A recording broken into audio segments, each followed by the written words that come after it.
ऊधम सिंह जी नमन तुम्हें है भारत की माटी के लाल, और डायर को लंदन में मारा बोल, कलम उनकी जय बोल और बोल सदन उनकी जय बोल। आज के दिन 31 जुलाई 1940 को शहीद ऊधम सिंह जी को लंदन की पेंटिंगन जेल में उनको आज के दिन फांसी दी गई। और निर्भरता और निडरता इतनी कि उनके लिए जब सिर पे कपड़ा डालने के लिए जिस तरीके से आम तौर पे फिल्मों में या लोगों ने किताबों में पढ़ा होगा कि फांसी देने से पूर्व काले कपड़े से सिर जो चेहरा है वो ढक दिया जाता है, उसको उन्होंने मना कर दिया। बोले नहीं, मुझे कोई काले कपड़े की या कोई भी ढकने की, चेहरा छिपाने की आवश्यकता नहीं है।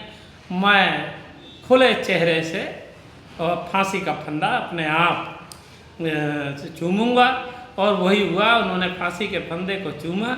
जिस तरीके से शहीद भगत सिंह, राजगुरु सुखदेव की बात आती है, बिल्कुल उसी तरीके से। और वो भगत सिंह से प्रेरित भी थे।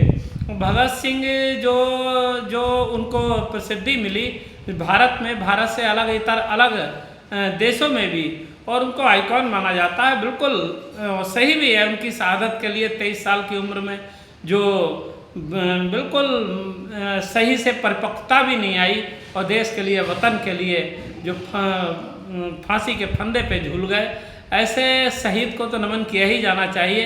लेकिन उनसे कम शहीद ऊधम सिंह की भी शहादत नहीं है। इसलिए जिक्र करना चाहता हूँ कि इसके मूल में जो है, जो रोलर एक्ट, जो अंग्रेज़ों का जो शासन था उस समय, रोलर एक्ट, और सैफुद्दीन किचलू और सत्यपाल जी कांग्रेस के लीडर थे, इनकी गिरफ्तारी के विरोध में जलियांवाला बाग में एक बहुत बड़ी जनसभा हुई, जिसके लिए वहाँ पर जो जनरल डायर, जो वहाँ का गवर्नर था, उसने मना किया था कि कोई भी किसी तरीके की सभा नहीं होगी। डुगडुगी बजवाई थी, लेकिन उसके बावजूद भी हजारों लोग उस जलियांवाला बाग में एकत्रित हो गए। और जब वो वहाँ पर वो आता है तो उसको देख के बहुत गुस्सा आता है कि मेरे हुक्म की अदूली हुई है, मेरे हुक्म को नहीं माना गया। वो अपने ही उपनाम जनरल हैरी डायर को इशारा करता है, और वो उस पर जो वहाँ के लोग थे उन पर गोलियाँ बरसाई गई। वहाँ के लोगों ने बताया है कि एक कुएं में ही केवल 50 मतलब लोग मरे हुए मिले थे। इस तरीके से अंदाज़ा लगाया जा सकता है कि कितने लोगों को की गोलियों से भून दिया गया। कोई कुएं में गिरकर मरा, कोई एक दूसरे पे लोग गुजरे दौड़े तो कोई दबके मरा, कोई दीवार कूद के फांदा तो किसी की टांग टूटी, किसी की हड्डी टूटी, कोई मर गया। सैकड़ों लोगों की शहादत को ऊधम सिंह जी ने अपनी आंखों से देखा था। वो 12-13 साल की उस समय उनकी उम्र रही होगी। वहाँ पर वो छागल चलती थी उस समय, हमने भी देखी है, क्योंकि मेरे पिताजी रेलवे में थे और उस समय वो ट्रेन ड्राइवर थे। तो छागल मिला करती थी, पानी उनमें भरा जाता था, और ट्रेन के जो खिड़कियाँ हैं उनसे बांध लिया जाता था, ठंडा रहे। उस छागल से वो पानी पिला रहे थे। उन्होंने उस मंजर को, लोगों के मरते हुए, चीखते हुए देखा था। उनके हृदय में बहुत तमाम उस समय ग्लानि हुई, उनको बहुत दुख हुआ, और उन्होंने वही शपथ और सौगंध ली थी कि जब तक इस दोषी को, जिसने ये भारतीय लोगों का खून बहाया है, इसका मौत का बदला नहीं ले लूँगा, तब तक चैन से नहीं बैठूँगा।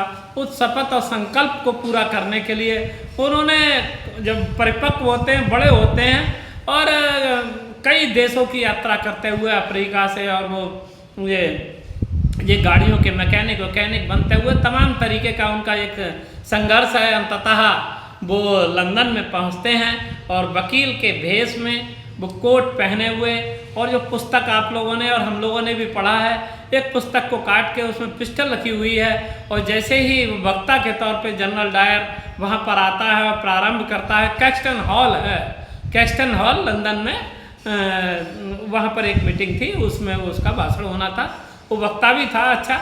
तो जैसे ही वो शुरुआत प्रारंभ करता है, तो ऊधम सिंह जी ने उसको निकाल के पहली गोली मारी, तमाम गोलियां मार के उसको वहीं पर उसकी मौत के आगोश में उसको भेज दिया।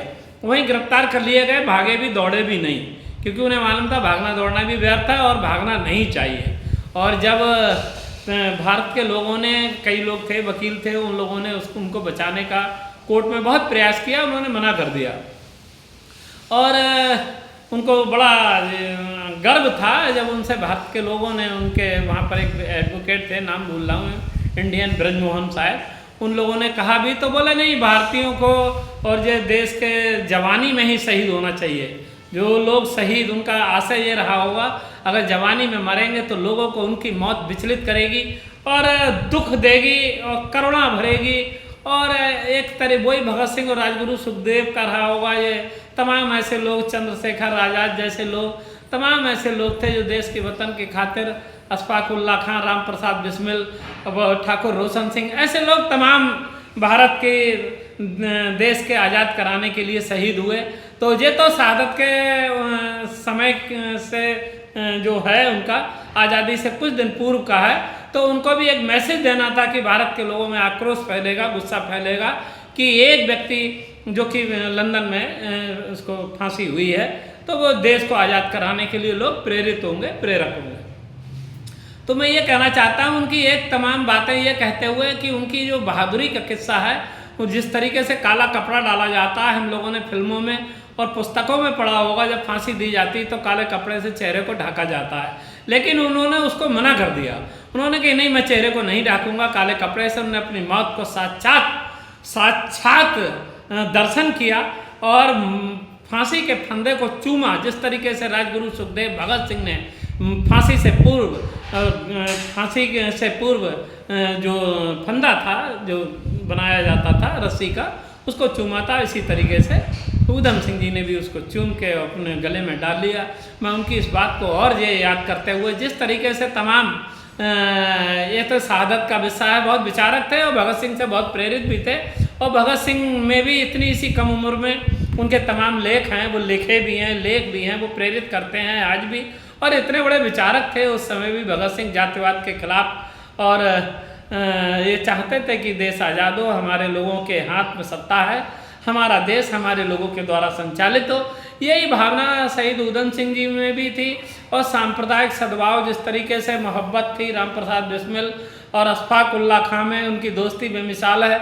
उसी तरीके से उन्होंने अपना नाम, ऊधम सिंह जी ने राम गुलाम मोहम्मद आज़ाद रख लिया।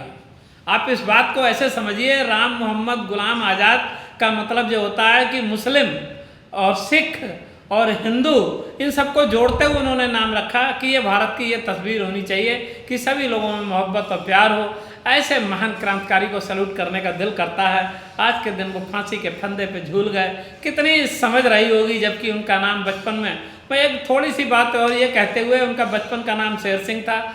और गरीबी में जो हमारे पास का ज़िला है जो एटा के पास पटियाली, जो इस समय तहसील है, उस समय गांव रहा होगा, दलित समाज से आते थे। इनके माता पिता पंजाब में मजदूरी के लिए चले गए थे, वहाँ पे सिख धर्म के करीब आ गए और उनके मौत के बाद ये अनाथालय में रहे।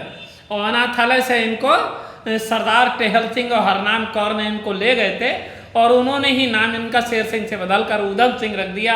नाम दोनों ही बहुत जाबाज वाले हैं कि शेर सिंह का मतलब वही होता है कि शेर जैसा दिल और एक निर्भीकता, और ऊधम सिंह के नाम से ही आज निर्भीकता आम लोगों को प्रेरित करती है और उनकी शहादत और उनकी बहादुरी को सलूट करती है भारत की जनता। आज के दिन वो शहीद हो गए और तमाम क्रांतिकारियों के साथ उनको भी नमन करते हुए आज की ये गाथा ये थोड़ी सी थी, इसलिए कही गाथा तो बहुत बड़ी है, इसलिए कही कि उनकी बात को, उनके लोगों को लोग कम याद करते हैं, जबकि हम लोग देश आज़ाद वतन में जी रहे हैं। हमारे अपनी लोकतांत्रिक प्रणाली है, हमारे अपने शासन प्रशासन है।